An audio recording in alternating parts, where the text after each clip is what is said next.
I'm so delighted to be here today with Joy. Joy and I had a special moment at the conference in Olympia in September, and she was telling me her story, which I wanted her to share with you all, because she went through a period of time in high school and I think early college years of what we would loosely call progressivism.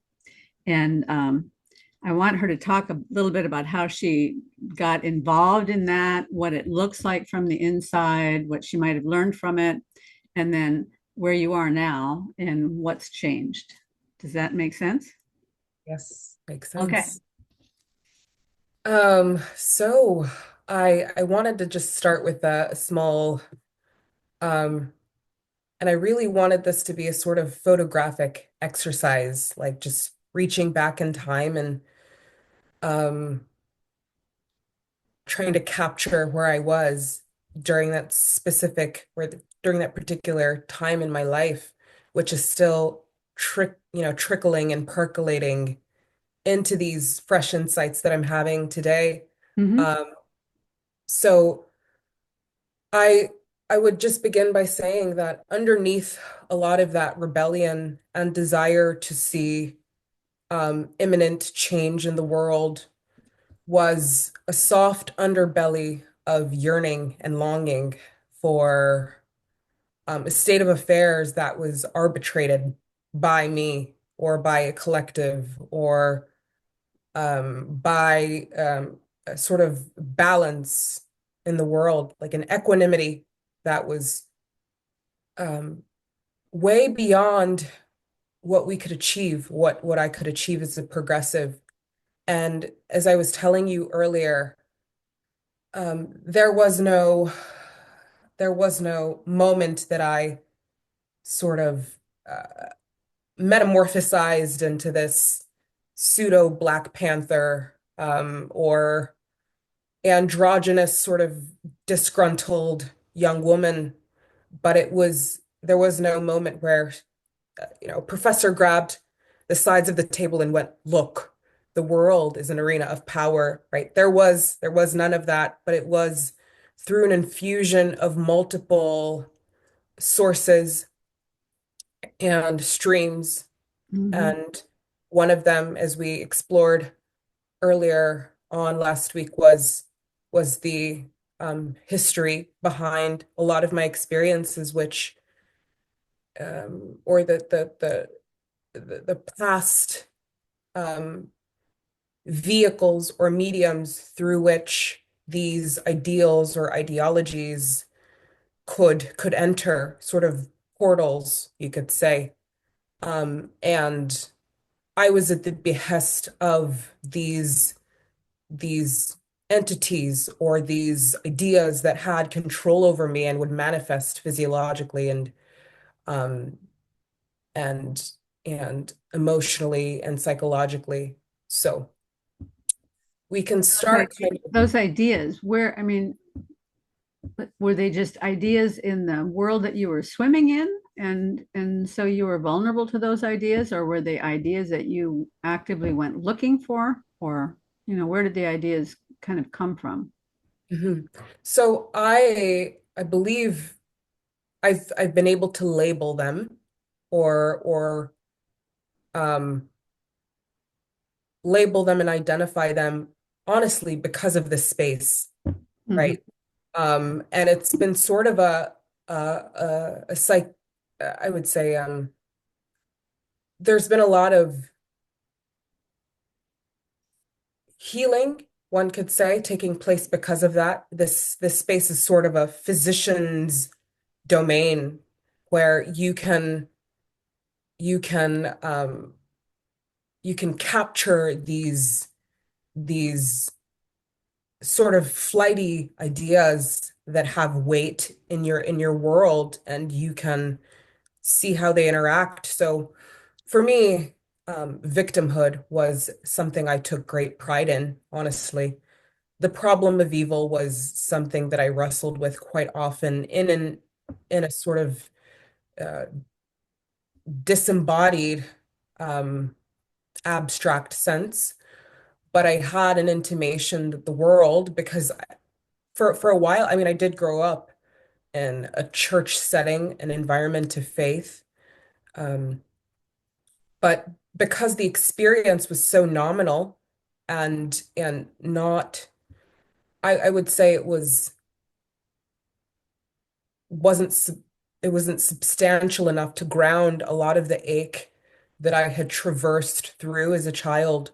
I began to dissociate and distance myself from any real label of faith as I walked into adolescence. And I would say that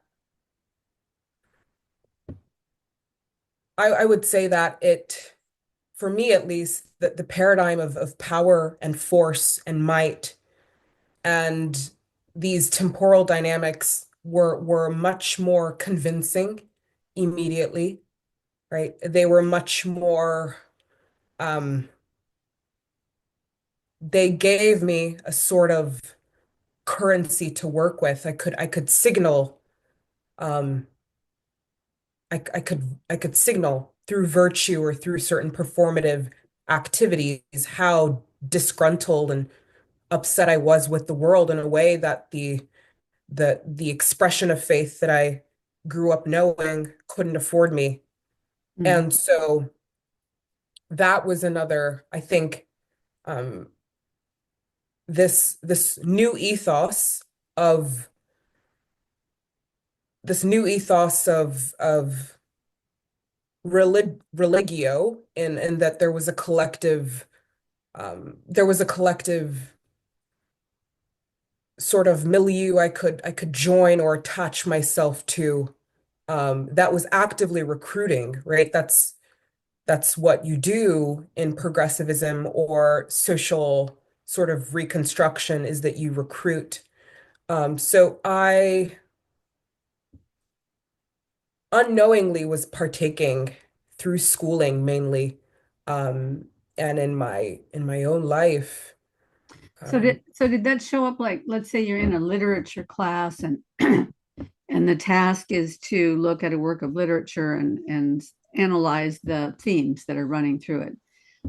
Did that power dynamic show up in that those discussions in the classroom around that literature, or was it more just that there was a sense of meaninglessness wrapped into the analysis? Or, I mean, how did that show up in the classroom?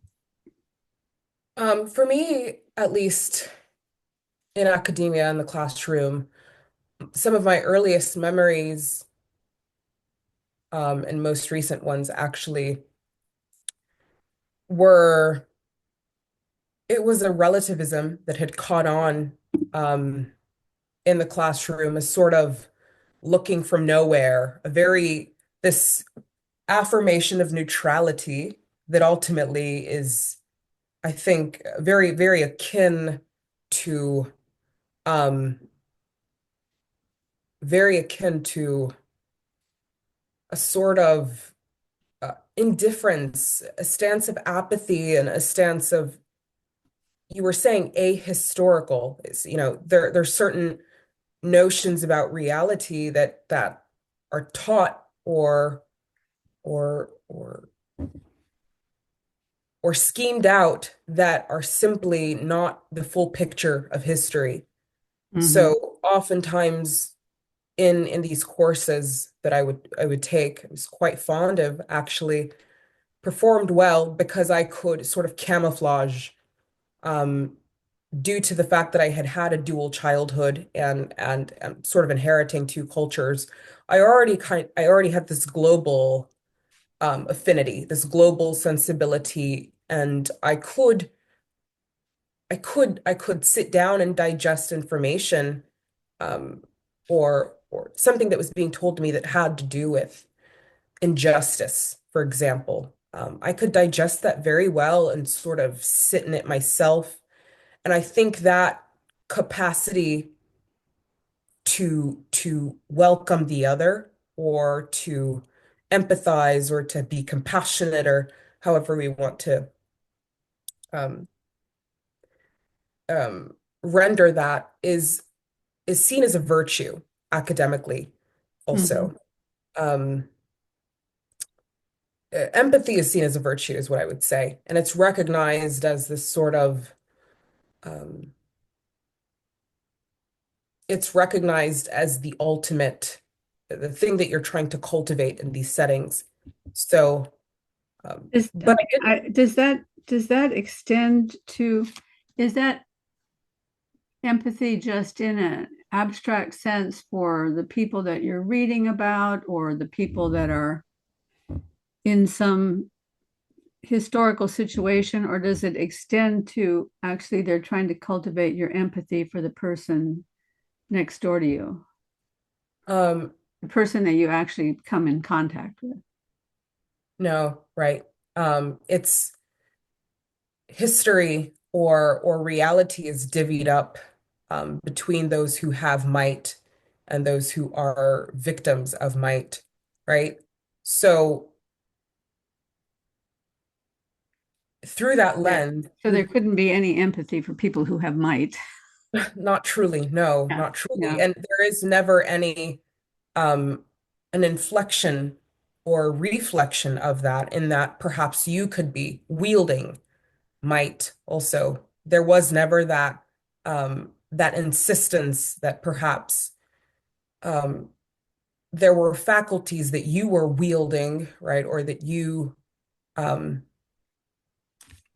it made for a very, I'll say this, it made for a very lukewarm academic environment, right? There was no true Socratic endeavor. There was no towardness in academics. There was no movement towards a state of illumination that was ideal or good or true. Um, for me, my academic experience was very mediocre, I would say, actually, um, at at worst, and at times it would mobilize my indignation at best. Mm. Um, so that was something that I would say crystallized for me ultimately at the end of my academic journey. It was a very and that's I'm an autodidact. I would classify myself as such among, I think we all are in a sense. And um so I I would say I through this space, the sense-making sphere, I have acquired this intuition, and I'm able to hone these intuitions that I never had the capacity to during my academic experience. And at times it could feel a bit resentful towards my academic experience, but altogether I would say that it's comparatively speaking, um, this time of my life, I haven't been in school, in a school setting for about 3 years. I'm currently in a sort of uh, soft approach towards my schooling. So a community college lifestyle is sort of what I'm living, but away from campus. And um, but ultimately, what I do yearn for is a complete rewiring and being able to just sort of place and ground uh, these these notions uh, that were so laden with assumptions and presuppositions, and I'm seeing all of that It now. seems so evil, really, that you're not given a foundation upon Yeah, which to build, but then you're given all this superstructure that has no foundation underneath it, and this superstructure is calculated to develop just one way of looking at the world. So the other day I was listening to a conversation between I think it was Andrew Klavan and Carl Trueman.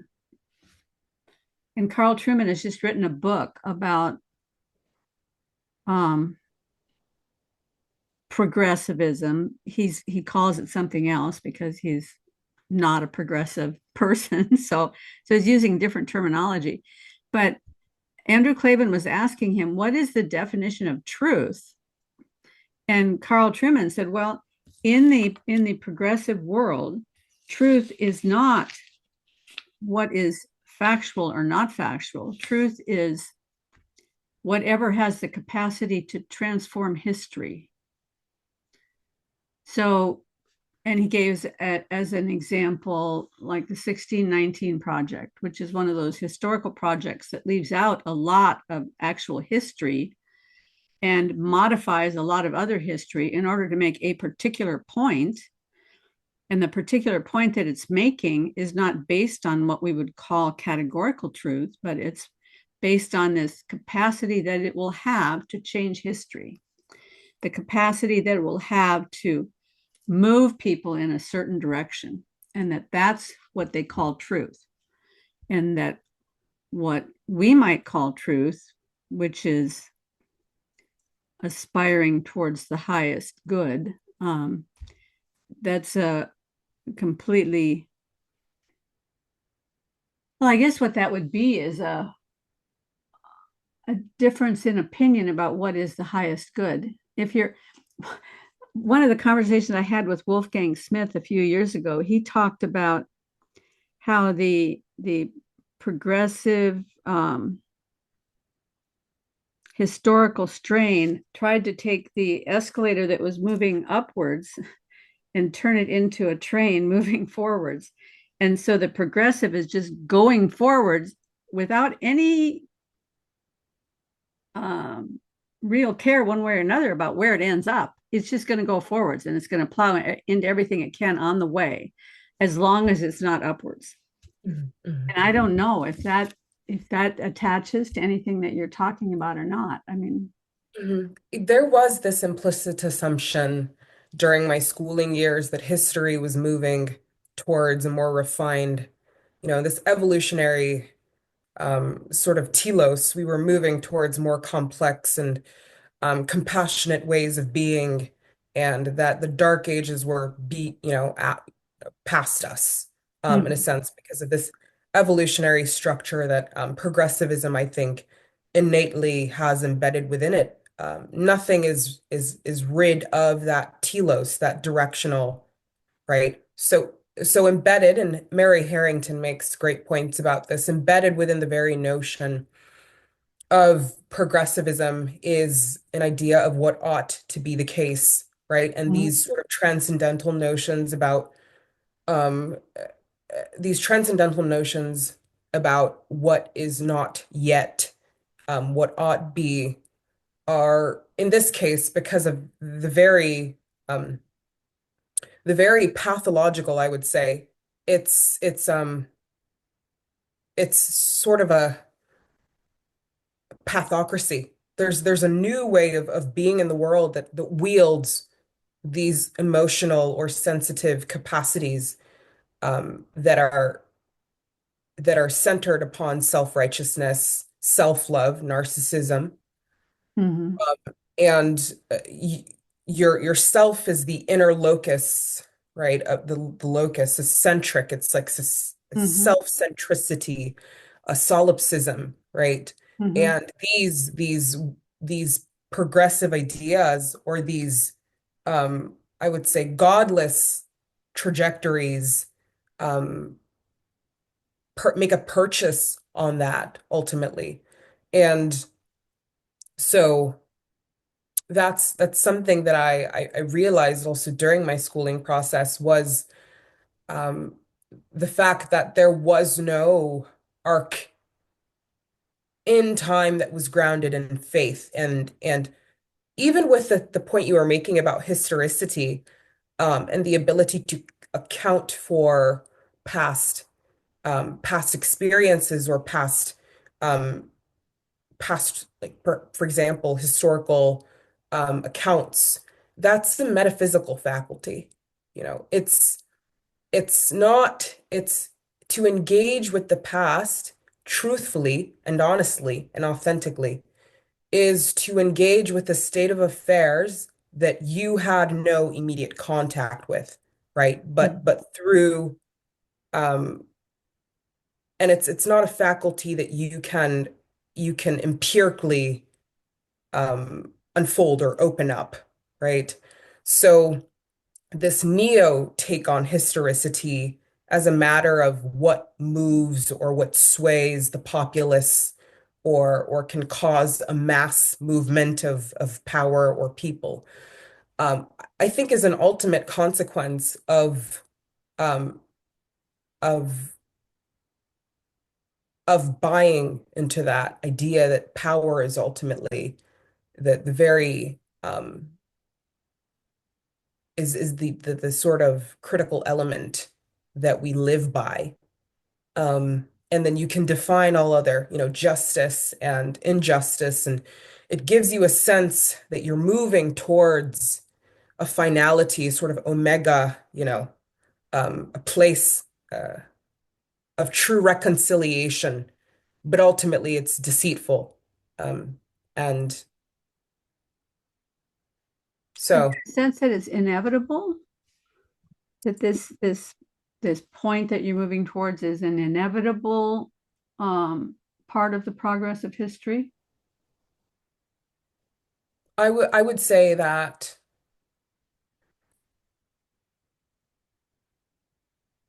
I'm still trying to calculate that whether or not it's viewed as an inevitable fixed point, sort of utopian vision. Hmm. Within many spheres and circles, there is that illusion or hearkening to a um, I stand on the side of the oppressed, or it points to this um it points to this, like I was referencing earlier, this equanimity that is temporal and and ever unfolding in the hands of through by the will of the individual. So I forgot to mention last time too, James Lindsay was um, a very useful sort of encyclopedia that I could often reference Hmm. in my upon during my reflections of these states of mind. They are states of mind. They are states of consciousness. These manifest in your day to day, the way you view exchange, the way you view economy, um, the way you view um, interpersonal uh, dynamics, the way you view sacraments. The world becomes mundane. There is no superordinate, there is no sacramental truth, there are no, um, the world becomes a matter of what you can manipulate. Hmm. And so, So that makes me think about what I've always seen as the whole problem with utopia. And I mean, I don't have any philosophical background or theological background or anything like that. So I've just sort of come upon things as I've matured through the years where I've had experiences and I've read books and so forth. And whenever I've thought about utopia, it seems to me that the biggest problem with it is sin. That because we have to grapple with the sinful nature of humans, that makes a utopia um, existing freely an impossibility. So the only way to achieve utopia would be if it's operated by some elite cadre of people who know better than we do, who are willing to use force to make sure that everybody lives up to the utopian ideal. So every utopia rests on the necessity of force. And when they're when and maybe I'm using the wrong terminology here. I was going to say when they're indoctrinating you into this way of thinking, and I don't know who they would be in that situation, but I mean, when you fell into this way of thinking, did that include an understanding that utopia would require force in order to maintain it, or or did that include a justification for being angry with the world? um, there were no references to the fact that force would scaffold the utopia that we would arrive at eventually, or this state of ultimate justice or evolutionary um, full consciousness.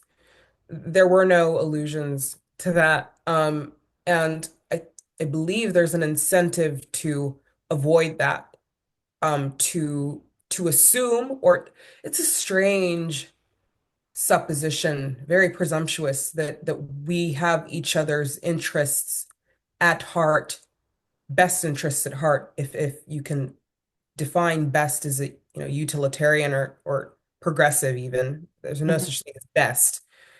There's a preferential state that we all seem to share, right, globally, and these are the humanitarian, philanthropic, states um, of that we all share. These are assumptions. These are assumed, and sin, ultimately, like you were pointing to, is not a referent. Is not It's not a referent. That would sort of undermine the entire project of arrival at this state of equanimity or um, ultimate knowledge or consciousness, right? So that's definitely worth contemplating. But I Especially, mean, okay, there would still have to be an acknowledgement, though, that the people who are the bad guys in the story, the people with might or the people with power, that that would approximate something like sin, wouldn't it? That they're right, right. So it's like it's the old Solzhenitsyn thing about good and evil, not evil not being out there and good in here, but that the good and evil cuts right through the middle of my own heart. When the progressive perspective would be all the evil is over there in the other guys, and all the good is over here in us. Would right, that be a fair statement? right, yes. Through reparational acts and sort of how would I say this? Uh, Reconstituting or decolonizing or these revolutionary acts, one could then atone. So there is ultimately a religious structure to it, Mm-hmm. Mm-hmm. seeing the world. And it's fascinating that it took me a while to get there because that was also the paradigm I was living in for very long times, trying to discover how I could atone, or how the others could atone. Um, and for me, one of the most, I think it's insidious, it's wicked. Um, the world is divvied up, the realm, the universe is divvied up by these intersectional sort of characteristics. And I just so happened to fall on the side that was born with chains um, in hand. Like, right, I was born with chains, with cuffs on my wrists, and that was that was an ideology that I could not find resolution in. It ultimately caused a lot of turmoil, actually, and internalized discomfort with my vessel, what I am in, what I am, what I inhabit, and and the way the world would interface with that. And so, and it was these discomforts that I never had them as a child, actually. I can't quite remember um any childhood years during which I was obsessed with the notion of racial relations. That was just never a notion that I could ground as a child. And coming into awareness was the perfect time to sort of inoculate, the budding child, the child that's coming of age with these ideas of intersectional um, ideas. And I believe these strains of being, ways of being that come about are also founded um,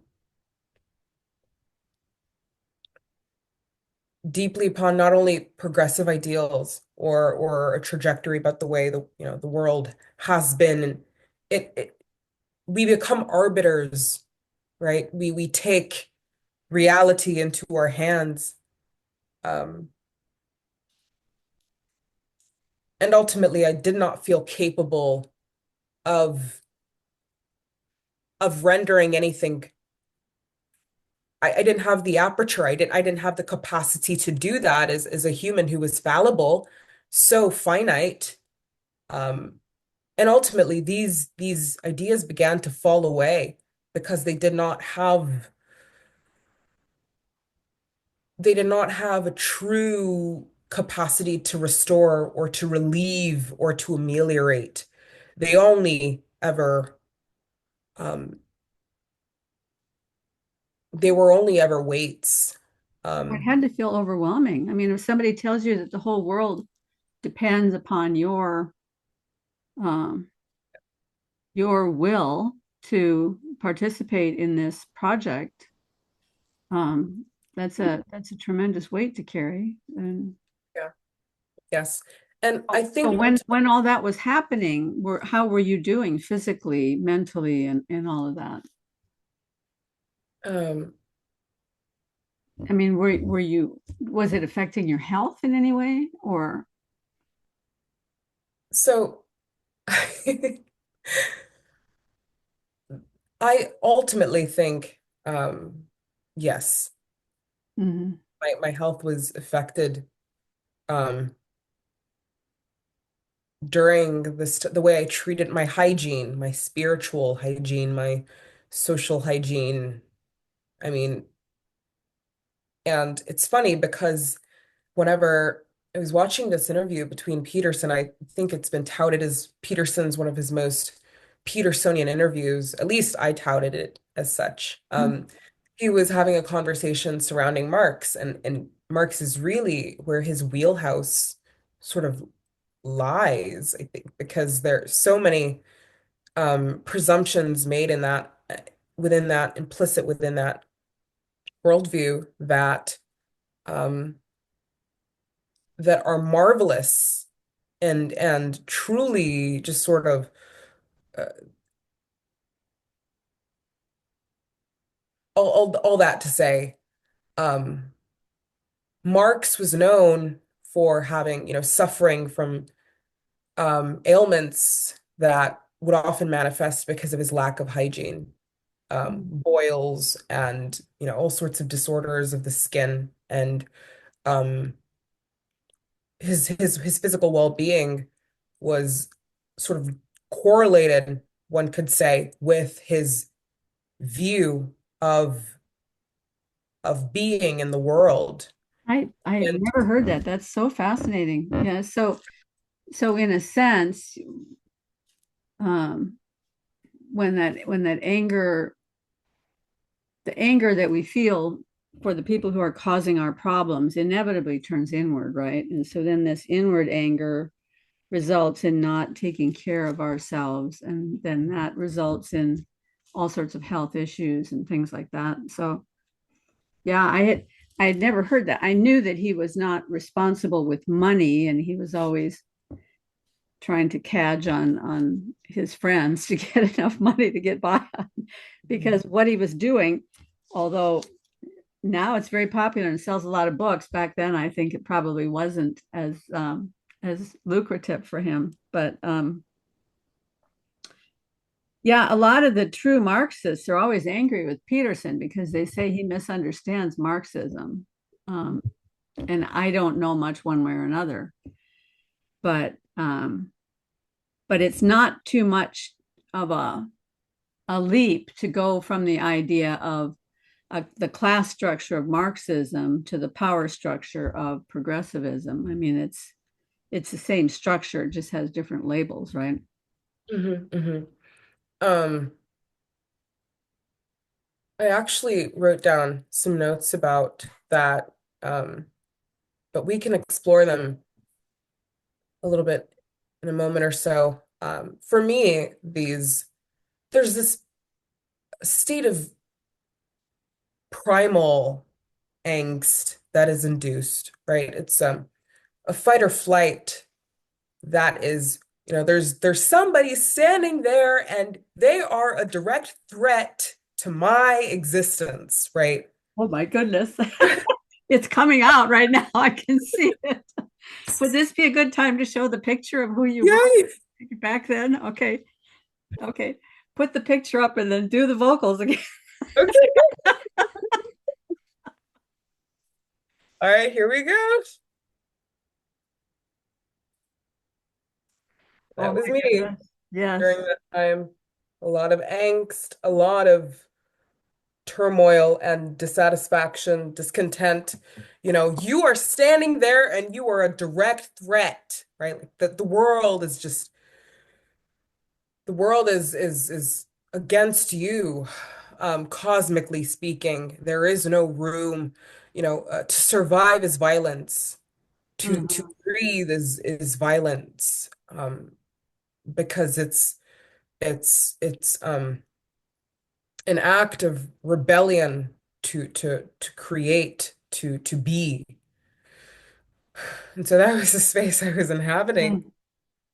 Well, it's Um, very interesting to me because I had a period in my life, especially I would say maybe in high school, because I was always an outsider and I was always being made fun of for one reason or another, and people were always angry with me for one thing or another. And so I had times when I could remember that feeling of whoever's in front of me, you are a direct threat to me. But when you express that as you're pushing into that space with your anger, right? And I would be retreating from that space, not physically, but inside of me, everything would be retreating because the way I'm built, hiding under a bed seems like a more likely effort to make than to be pushing myself into the situation. Um, and I'm not sure which is a better sign, actually. I mean, you know how they say that every fault has a backside of a strength, and so it seems to me that that person in you that was pushing into that space with anger is also that core of strength that you have right now that's making you a dynamic spokesperson for something new and different, right? mhm, So mhm, mhm. Um, that worldview, that way of being in the world was built on a foundation or lack thereof, honestly. But sort of uh, um if we're going to work with this, it was built on a foundation of confusion and lots of gender bending, and that took place from a young age. And we can lean into that also, whenever I sort of hearken to dysphoria. That's what I'm hearkening to. There are some young women who feel most motivated and propelled forth by ideas of feminism. But I fell on this odd side of it all. My anger could really shine forth in this way. I was compelled towards androgyny, um, and sort of evacuation of my femininity. I was afraid of it, mhm, in that much of the turmoil that had ensued and had been sort of that was that had matured and festered because of early exposure to pornography and explicit content. Um, that that that seed of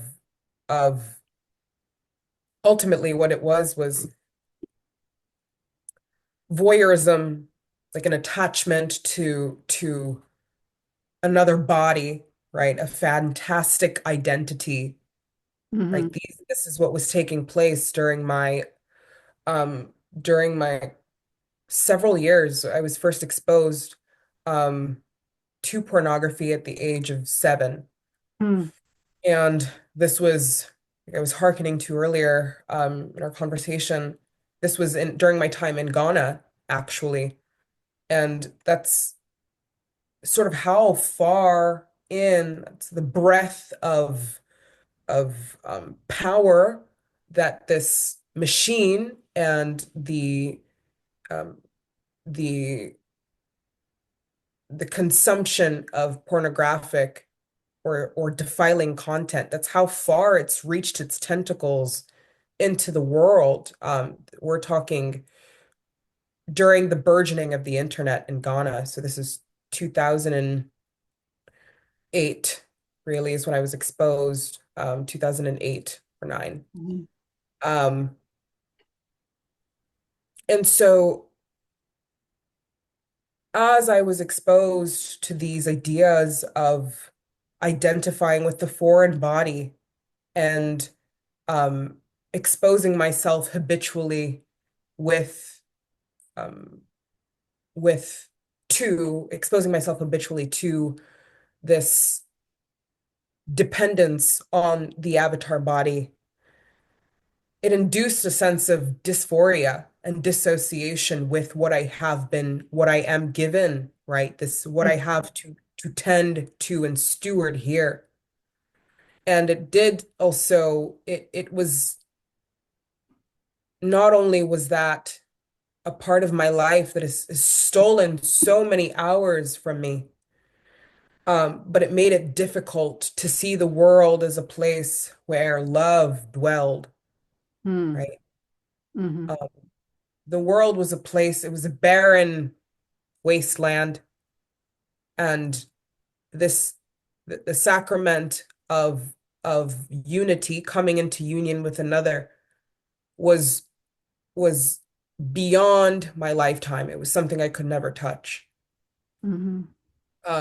because it had become a matter of defilement and shame and deep guilt, that ultimately I could initiate others into to alleviate a lot of that guilt, right? Mhm. So being a sexual or erotic um, woman in the world was a matter of recruitment too, right? Mm. In order to alleviate a lot of that, the guilt um, that I felt from partaking in reality with such a posture. Mhm. So it was reductive, right? You were reduced down to pleasure, reduced to preference. And these are also elements of partaking in reality with this sort of um, through the mode of power and might. It's there's a lot of preferential reference and um, so when I say gender bending too, I realized I made that illusion.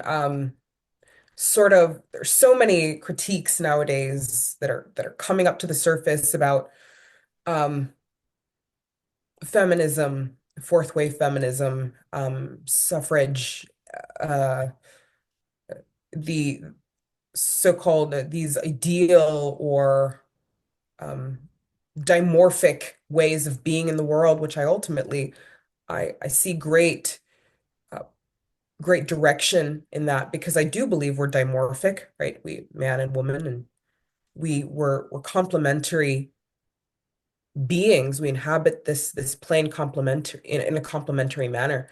But that was not an idea that was immediately available to me Mhm. growing up, because I lived in a world that was not, I wouldn't use the word egalitarian necessarily, but equalizing. It was equalizing. It was, and that also took place in the domain of pornography. There was a lot of domination and bending and purposefully conflating these dynamics intersexually, to reach the heights of transgressivism, like to because that's ultimately where it goes, right? um, the with as you push the boundaries of preference and pleasure and arousal and inhabiting, you begin to transgress. You push the envelope on violence and confusion and perversity and androgyny. Yeah, I think that's one of the things that people that have never struggled with any sort of addictive properties. I think that's one thing that they don't understand and about addiction. And I had a very kind of peripheral experience to this when I was, let's see, 1999 going into 2000.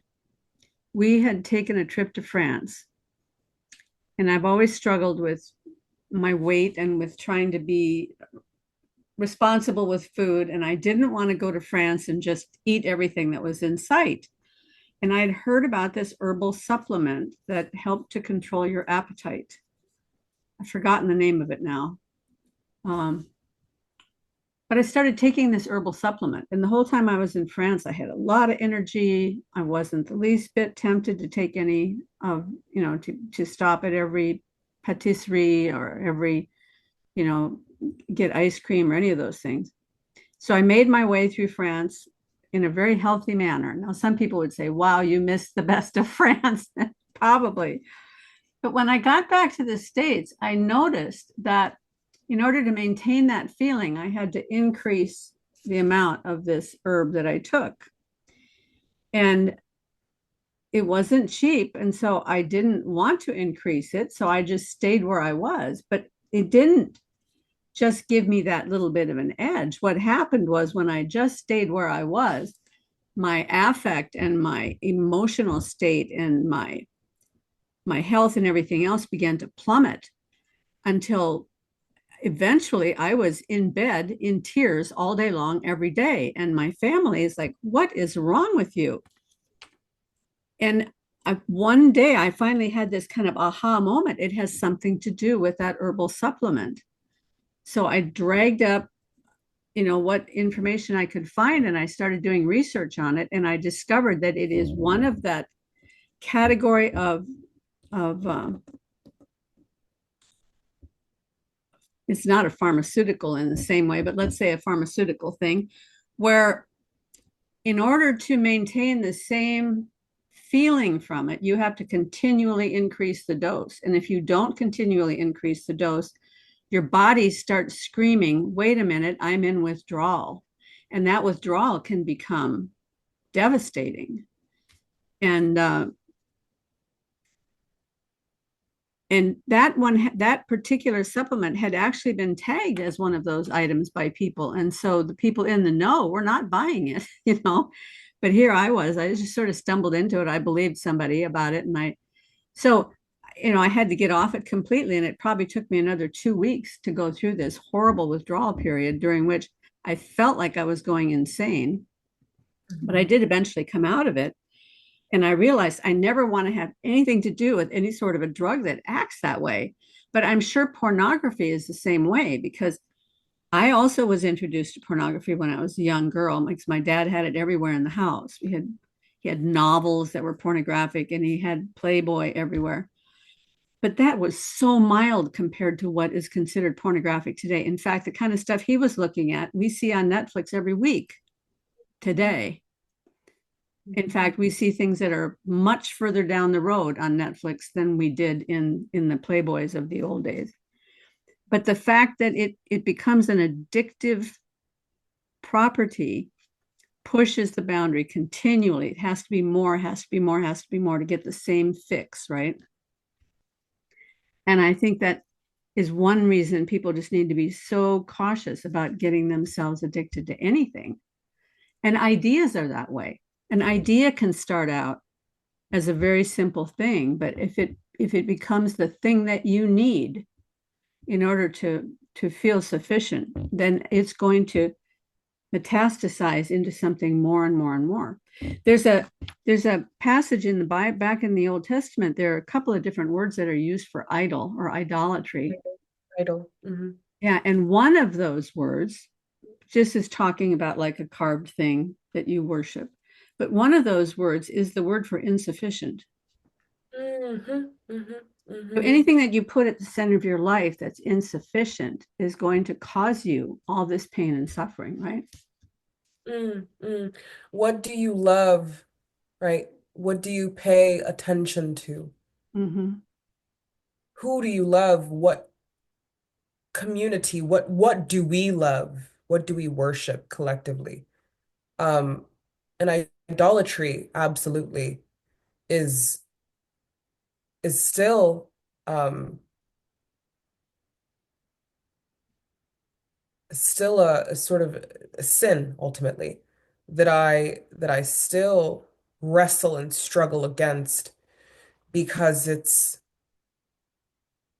perhaps it was manifest in pornography or perhaps it was manifest in this, with ideas or but it is once you've arrived at this honest place, yes, they are all idols. They are Mm-hmm. idols. They are Mm-hmm. insufficient, and I worship them and I give my full attention to them. Yeah. You've labeled a spirit, right? You've labeled, um, and I'm aware of this pivot, this maneuver that my spirit makes when things come into view. I love, do I love? What am I loving? What am I showing attention to? And so, um, Well, and I have to add this because I was having a conversation with somebody the other day about how something happens at night for those of us who struggle with some of these things, where nighttime all of a sudden seems to be this time when, if, especially if everybody else has gone to bed, time doesn't exist, judgment doesn't exist. Maybe that extra piece of cake really isn't going to have any calories and isn't really going to affect me, you know? And maybe if I just have a little bite, it's no problem. And then I have that bite, and well, then that makes me want more, but I don't want to have any more cake. So what else could I have? And then I find some popcorn, and but then that sets up another kind of a craving. And then I go, because nighttime is sort of like this nether world where um, the spirits come out to play, I guess. I mean, it seems to be a time when we let down the inhibitions and this stuff can creep in, right? And maybe night is just a symbolic thing too. Maybe it doesn't have to do with the hours on the clock, but maybe it just is that whatever time when we feel that pivot, where the pivot takes us away from our focus on the highest and the best, and then we start focusing on something more immediate, but which is necessarily insufficient because it is this immediate gratification, right? yeah, nighttime is as the place of attention, which would make where you can the world is quiet and the passions can come buoyant, floating to the surface. Which would make sense as why nighttime is seen as sort of the ideal time of vigil and vigilance. Hmm. Um, Wow. Yeah, that totally makes sense. Uh-huh. yes, yes. If you can pray in the morning, it's a good thing. It's a good thing. If you can pray at night steadfast, Uh-huh. that's different. You're in a, you're partaking directly with these passions and these kindlings that Hmm. yeah that you Yeah. referenced. Yeah. So the Liturgy of the Hours has the morning prayer and the midday prayer and then the evening prayer and the night prayer. So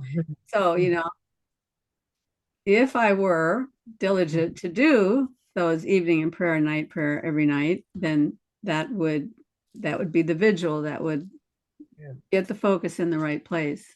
That's a good Hmm. word. Hmm. I find that my attention, I'm reve like my fallibility, my humanity is revealed to me at night also. Um, it always has been that way. Um, I have a funny story also about just it's truly um just in light of everything that we've touched on, it's fascinating to see how much of this has much of this material has there's been a decomposition, right? So all of this matter has is reintegrating itself in my awareness and making for a richer, more sentient, sensitive way of being, right? Or to say that I've learned, I'm learning, I'm seeing what I didn't see before, and it's making for a more dynamic reality, a richer reality. Um, and just an insight that I'm having now is just the sort of the infinite reach of of light. Light, I saw light in small ways and small glimpses, and now that I'm aware, I've been given the gift, the grace to know that I can partake with light.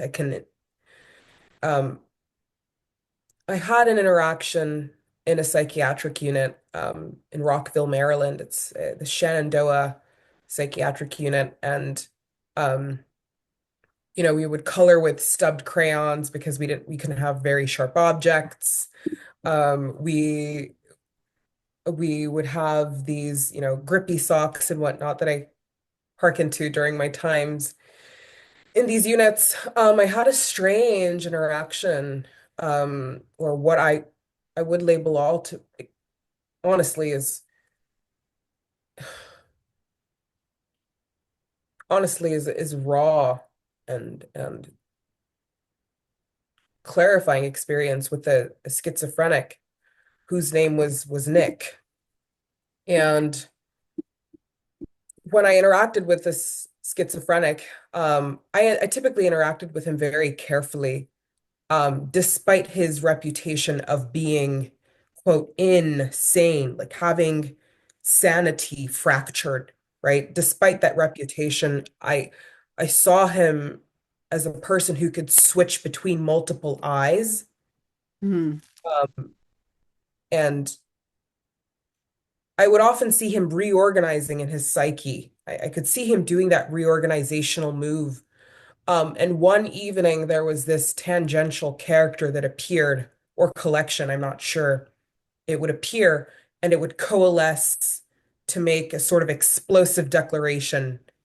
Um, and he spoke sense. He spoke genuine sense, and he made a declaration about me, actually, um, that had a signature comparable to something like "Do not touch my anointed."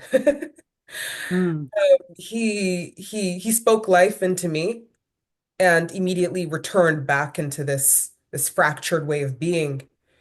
mm, Um, and he was known for bed hopping and but he looked me in my eyes when he made this declaration, and it felt like sort of a touch of the the light, the unoriginate sort of restorative light, that harkened back to the oracles and fetish shrines of my childhood. He was making something known to me. Um, and this was a time in my life that I was constantly surrounded by catatonic young women, um, women who were dependent upon exogenous compounds to keep them from acting from these impulses of self-harm or,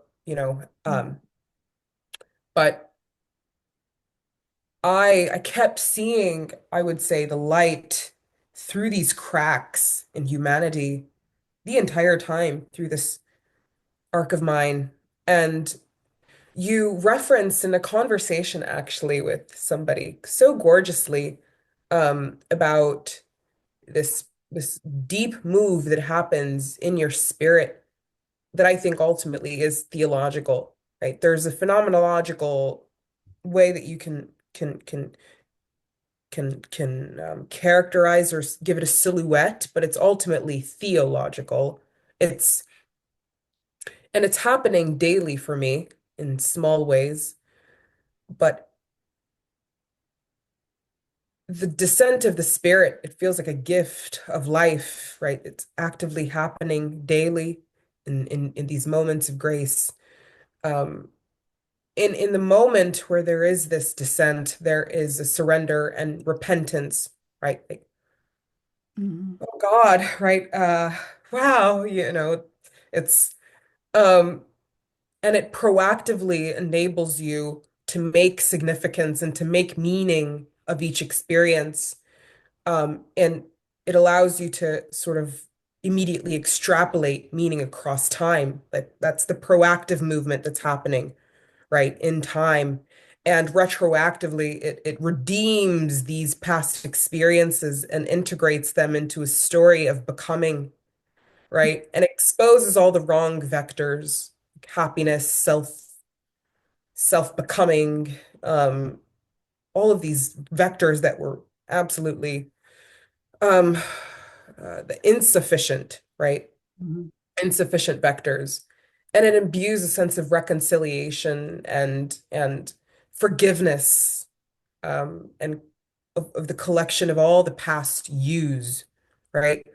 So that's the movement that's happening as this descent is also taking place. I'm able to ground all of these experiences that I could not, right, could not have any faculty to on my own at least. Mhm.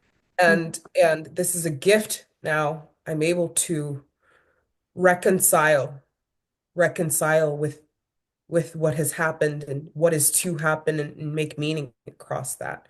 So it's a very kairotic, and it's a matter of, you know, what is not yet, like what is to come and what is now, right?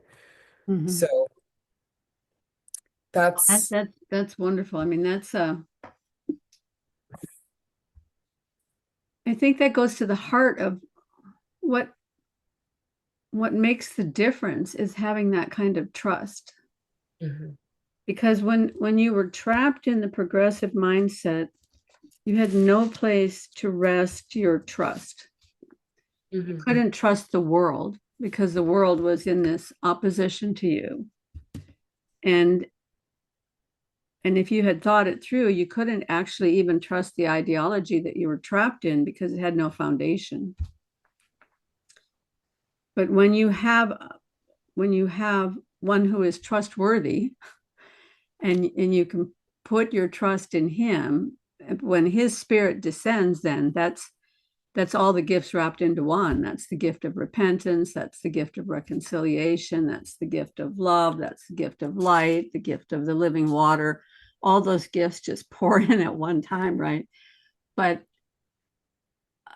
we can't be open to that unless we can trust that he's ultimately good, and that he has our best interests at heart.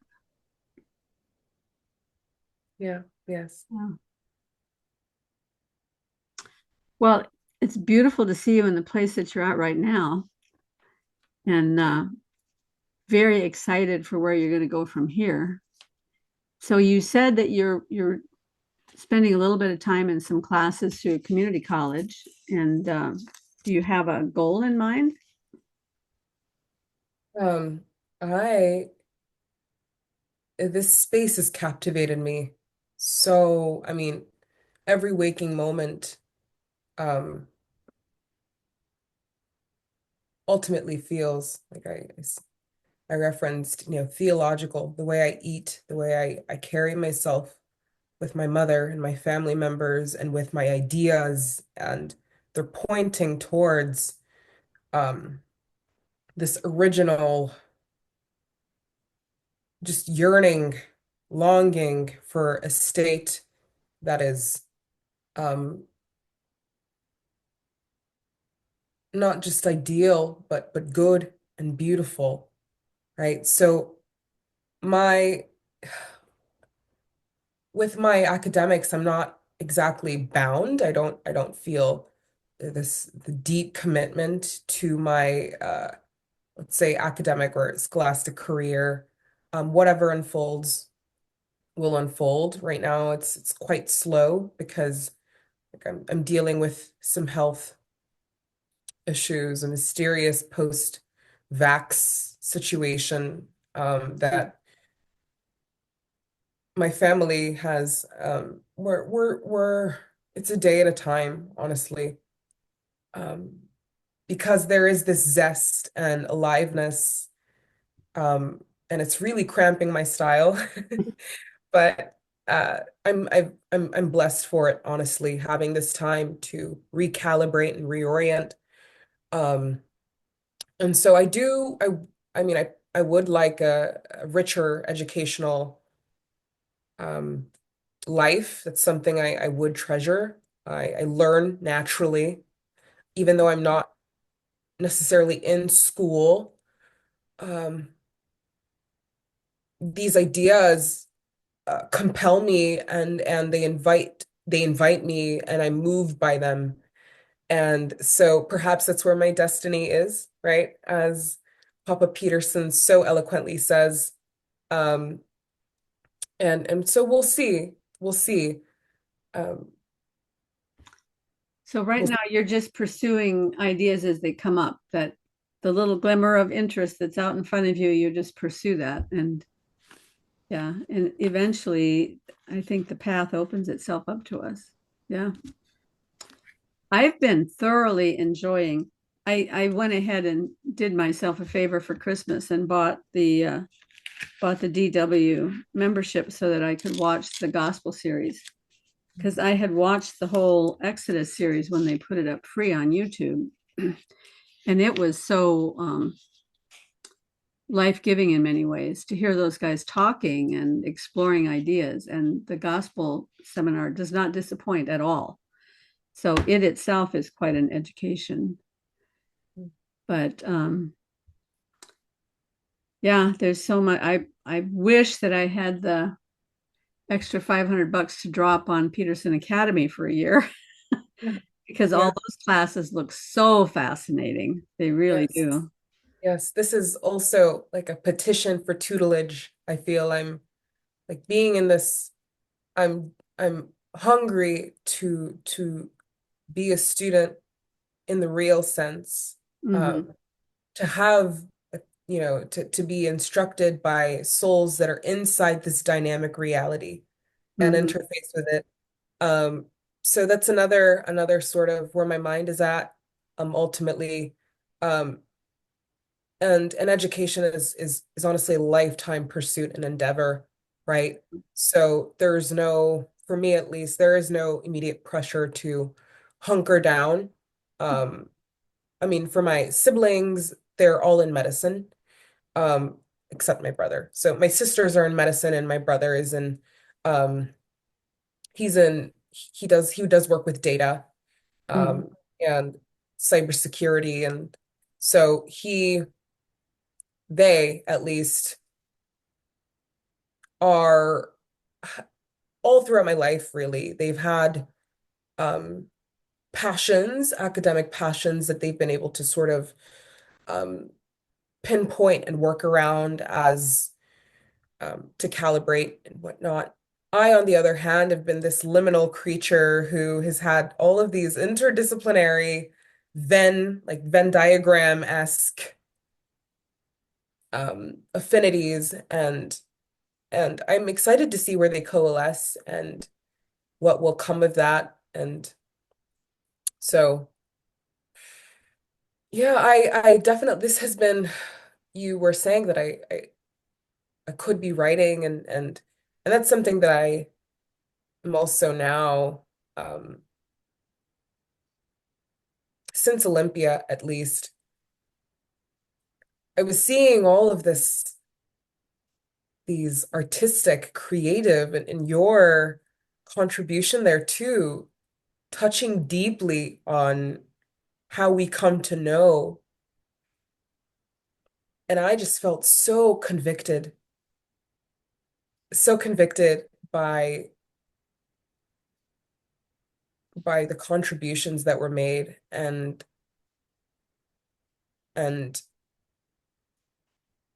feeling very fountainous and abundant in terms of the insights that are unfolding. So I intend to write. Mhm. I intend to put more of myself out there in ways that